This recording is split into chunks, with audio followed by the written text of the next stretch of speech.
పూరా local. Welcome to పూరా local. భారత క్రికెట్ జట్టు సారథి రోహిత్ శర్మపై కాంగ్రెస్ అధికార ప్రతినిధి షమా మహమ్మద్ వివాదాస్పద వ్యాఖ్యలు చేశారు.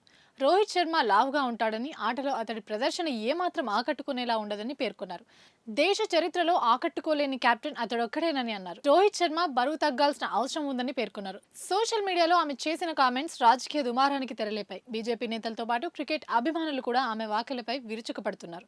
సోషల్ మీడియా యూజర్ ఒకరు రోహిత్ శర్మను ప్రపంచ స్థాయి ఆటగాడని కీర్తించగా, దీనికి షమా స్పందిస్తూ సచిన్ టెండూల్కర్, రాహుల్ ద్రవిడ్, ఎంఎస్ ధోని, విరాట్ కోహ్లీ, కపిల్ దేవ్ వంటి భారత దిగ్గజాలతో పోలిస్తే అతడెంత అని పేర్కొంటూ యూజర్ వ్యాఖ్యలను తోసిపుచ్చారు. అతడి ప్రపంచ స్థాయి ఏమిటి? ఒక సాధారణ కెప్టెన్, టీమిండియాకు కెప్టెన్ గా ఉండే అదృష్టం పొందిన ఒక సాధారణ ఆటగాడని పేర్కొన్నారు. దీనిపై వెంటనే స్పందించిన బీజేపీ ప్రపంచ కప్ విన్నర్ పై ఇవేం మాటలంటూ దుమ్మెత్తిపోసింది.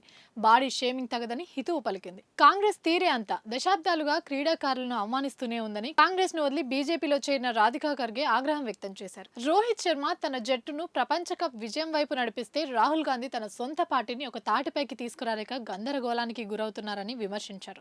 దేశానికి కీర్తి ప్రతిష్టలు తెచ్చిన క్రికెట్ ను లక్ష్యంగా చేసుకోవడం మాని కాంగ్రెస్ ఔచిత్యం, విశ్వసనీయత, ఎన్నికల విధానంపై దృష్టి సారించాలని కాంగ్రెస్ సీనియర్ నేత జైరాం రమేష్ కు రాధిక సూచించారు. ఇవి ఇప్పటివరకు అప్డేట్స్. మరిన్ని అప్డేట్స్ కోసం చూస్తూనే పూరా లోకల్.